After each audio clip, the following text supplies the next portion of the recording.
Alright guys, welcome back to episode 3. Episode 3 yeah. Of the Darth Vader Helmet build. There we go, look at that. Boom. Don't know if it's focused. It's quite good so far. It's your first helmet build, right? It is. I've only done the mini ships up to this point, and there was the pod race, like diorama one as well. Yeah. But my first helmet build, it's good so far. A lot more interior kind of like building rather than like the bits you'll actually see. It's more structure. Yeah, there's a lot of structure. There's a lot of pieces. So what we are doing is, you might be able to see up on this camera, is this time around we're going to be doing some knolling. I hate knolling. Yeah, but it made it so much quicker. It made it loads quicker. We actually finished on time. We both finished at the same time, which is never happens. Yeah, I always finish first. Congrats. So I know, yeah. Look, I don't waste any time, man. But yeah, that's a lie. Liam finishes first. Let's be honest. You just gotta get to where you're going. Yeah. Well, we're on bag 3 anyway. So we're gonna get going on this, and we'll see you on the other side. We might have some rubbish to talk, but we'll find out along the way. But yeah, let's just roll with it. Let's go.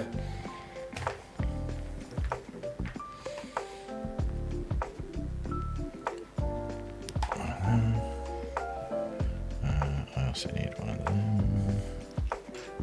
Fuck, why am I struggling to find stuff now? The one brown piece that we have. The one brown piece. Got that out of the bloody way.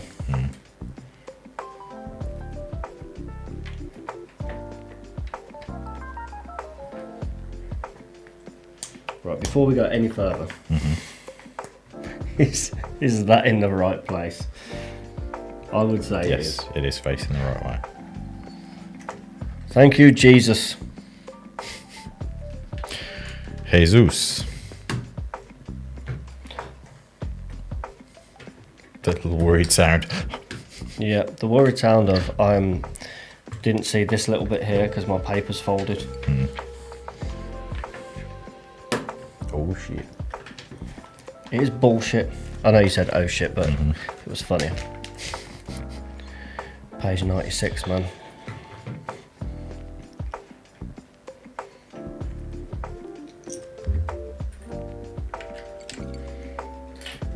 These little bits, these orange bits here, they're the bane of my life.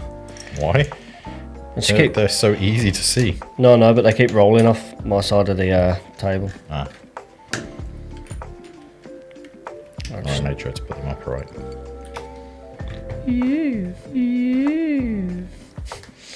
Naughty dog. I've put them up right. Shut up. Dickhead. Shut your mouth. Oh, Liam. Why, you're some Vin Diesel. That's not Vin Diesel. Who was that? Was that Ziggy Stardust? I don't know, but you sounded like Vin Diesel. Family. Yeah. Family. I physically don't think I remember how Vin Diesel sounds. It's pretty spot on, to be fair. Hey, family. I thought I was going too much Rocky. Yeah, probably. Tits, I've done it again. Tits. I feel like that's become your favourite curse word throughout this entire series. Just tits. Tits. You know what? It's a versatile word. It is. I think it should be used more often in just generally day-to-day chat. And they're versatile things. Yeah. There are many uses for tits. I've got to be careful now. I don't want to mess up this bit. No, go on, mess it up. Nope. Not allowed.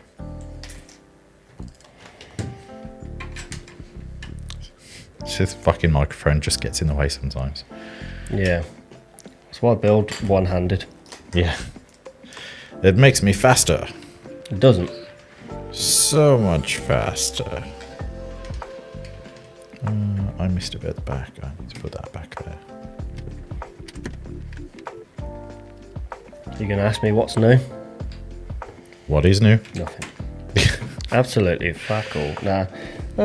Not much really. How's the gig side of things going? Quiet, man. This time of year is quiet. I've got some good Oh shit! There you go. I got some good bookings for next year, so I'm happy about that.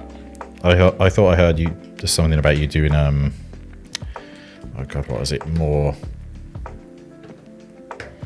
like business kind of related functions rather than weddings, or at least a little more than before. I don't really know at the moment. I've got a few. Yeah, I got a few like functions in rather than weddings. Yeah, like which I kind of don't know if I prefer or not.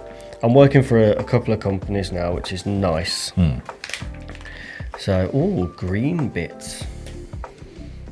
So yeah, Green bits indeed. That's really helpful for not just me, but it's just in general. Do they go all the way in? I don't know. I'm just going to leave them up for now until we get to the next bit. Oh shit! Okay. How up have you? I dropped it. Just as up as it goes. I dropped it. I got it. Well done. Yeah, so I'm not massive amounts on the gig side, but it's certainly enough, and I'm not going to complain. That's fine. All. Because I also have to work it around work. Yeah. Yeah, that's the fun bit. Yeah, it's the hard bit, man. Yeah. Like trying to figure out like work rotas and gigs and stuff is quite difficult. Yeah, it can be. Oh, it can be. there. Hello, piece. Oh, a piece of candy. But yeah, not too much in the way of gigs. I think my next one that I know of is May. Okay, so like a little way away. Yeah. Not a whole lot, but a little bit. A little bit. Little bits. But no, I'm happy. I'm just waiting on this garage, as I always keep talking about. I was going to bring it up, but I know it's a bit of a sore point at the moment, just because the way it is. You can bring it up. Yeah, I'm good with that. The garage, it's a bit of an odd one. So we were originally meant to go through planning permission. We went through planning permission, and then they were taking the absolute piss. Thank you very much, Birmingham City Council. And then we finally got a message back from them because we sort of hounded them a little bit. To which they said that there was a problem with because it's a big old garage. Yeah.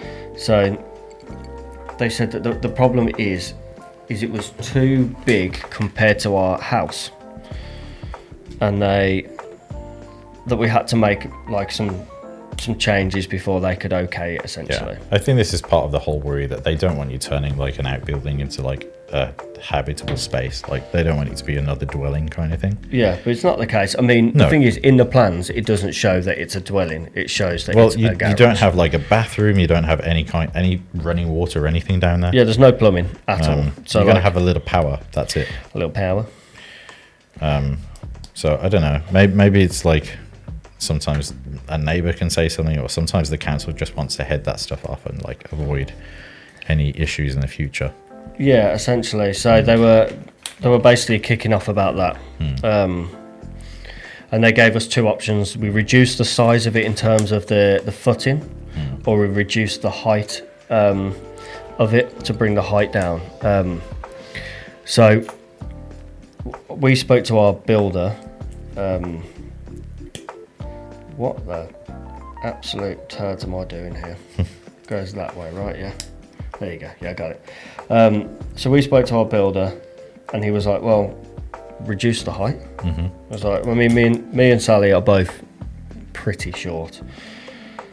So he was like, "Just reduce the height. It won't make too much of a difference." I mean, even with the height reduced, it's still a decent sized building. Yeah. That's it, isn't it? So we were like, "Okay, we'll do that then." So we went back to our architect, and we said, like, is this the case that if we reduce the height, like, everything's fine? And he was like, yeah, actually, if you reduce the height, you don't need planning permission.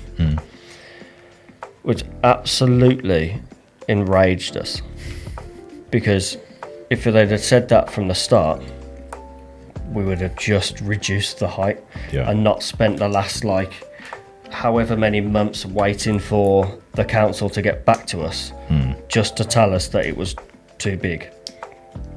So that's fine. So we've done that. Everything's great. And then we're like, right, let's just get cracking then. The builder was like, well, I want to start on this date. Yeah, so they got things rolling kind of thing. Yeah, sort of. So these need to go all the way in, don't they?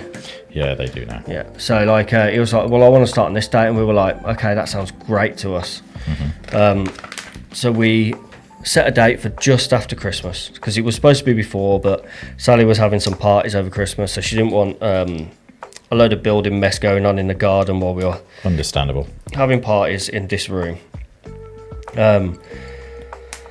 And yeah, anyway, so there's like loads of trees that aren't ours. They're either side of us, the neighbours, and they basically encroach over our boundary, which is fine. It's not a problem. But the problem is that they are like, they're big old trees. Yeah, they're really tall trees, so they've got deep roots. They got deep roots, and that's going to mess up the foundation. So we spoke to the builder, and he was just like, what's going on with these trees? And we were like, well, they're not our trees. And he was like, yeah, okay. So then, after speaking to him for a little bit, am I doing this right? Yeah. After speaking to him for a little bit, we thought, right, so we messaged just before we do that, we've done the eyes. I don't know if that'll work. Yeah, it looks good. So we were like, okay, so I guess we'll have to do something about the tree. So he asked to speak to the architect to find out if he'd planned in the footings for the build. Yeah, so the foundations. Yeah, because obviously the concrete has to be a certain depth to cover. Yeah, I mean, I don't know if anyone knows this, but I think a lot of people do. Trees tend to have really strong roots, and if you build something on top of their root system or right next to their root system, they will very slowly but very methodically just move it. Even if it's like a big old chunk of concrete or a whole wall or a building, they will slowly destroy it. Like, a lot of people have subsidence, and a lot of people have cracking in their homes because there's a tree that's too close and the roots have gone out like 30 feet and they're starting to hit the foundation. Yeah. So you have to be careful about that stuff. Yeah, and like, and these ones, so like, one of the neighbours next door had a massive evergreen in the garden. In their garden, and we had our garden landscaped, and within a year of having the garden landscaped, the tree itself had caused that we had like little brick walls put down the bottom, and the trees had caused the brick walls to completely crumble. So they're all like completely cracked and just all over the place. Now they've had them trees removed now, which is really nice. Like, we didn't ask, they just did it. Yeah. I don't think they wanted the tree, essentially. So they had them removed, so that's cool. But it just means that if we want oh god, I'm doing a bit that I'm confused right now. So it just means if we want if we want the garage to be built correctly, like, we need to make sure that that's not going to ruin. Yeah, it needs the appropriate foundation that's going to survive some tree roots. Yeah.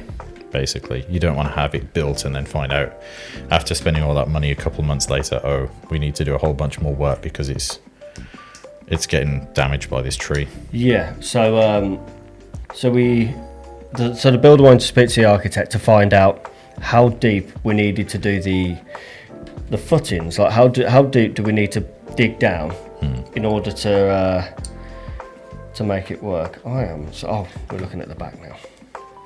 In order to do the foundations to make it work without the trees on the other side completely just damaging the build. And the architect went, oh, I didn't factor that in. bear with me. Yeah. Had a look and said, you need to go 8 foot down in order for the concrete to be sturdy enough to not ruin the footings. Oh, only 8 foot. Only 8, only 8 foot. But 8 foot down for it to not destroy the building, essentially, which is absolutely insane. Yeah, it's like I don't know if people know, but concrete is expensive. It's spenny, right? And 8 feet deep worth of concrete foundations that's a lot, man.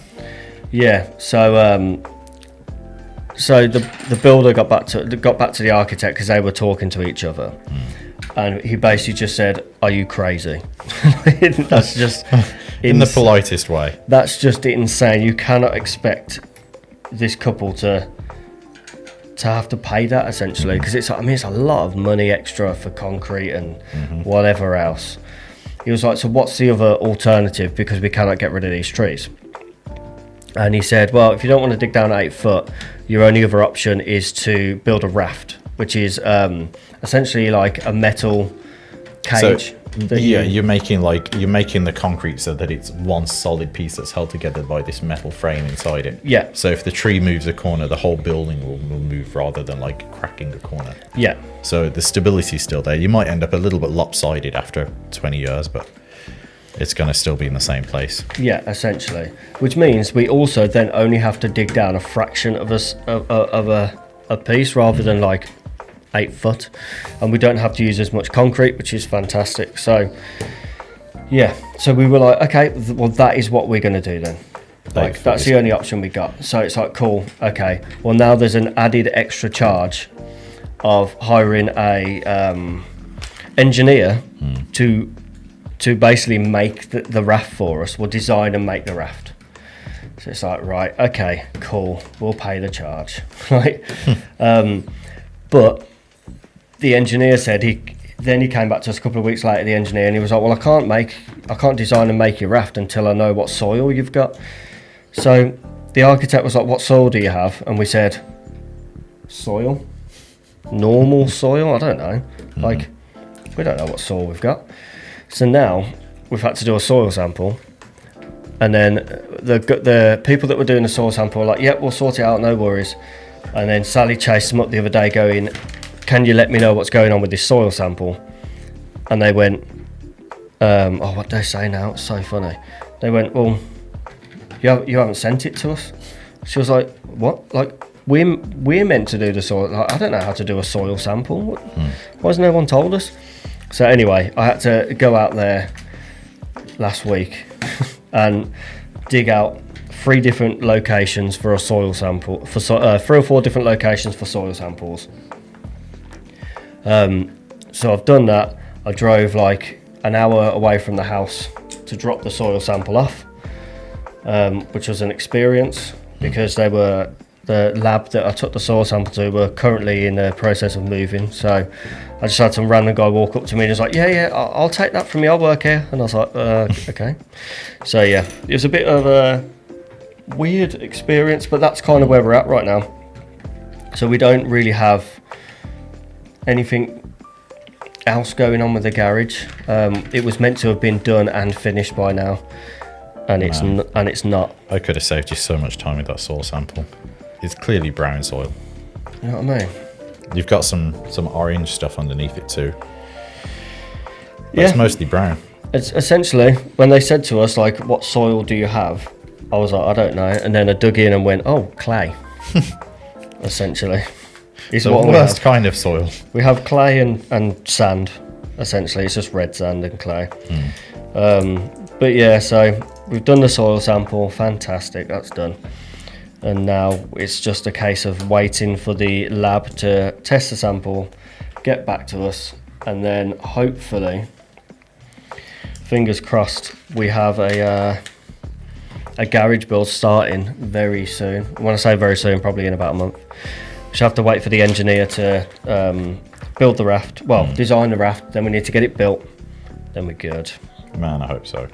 Yeah, it's long, isn't it? I just want my studio now, so I can we can go in there and do these videos.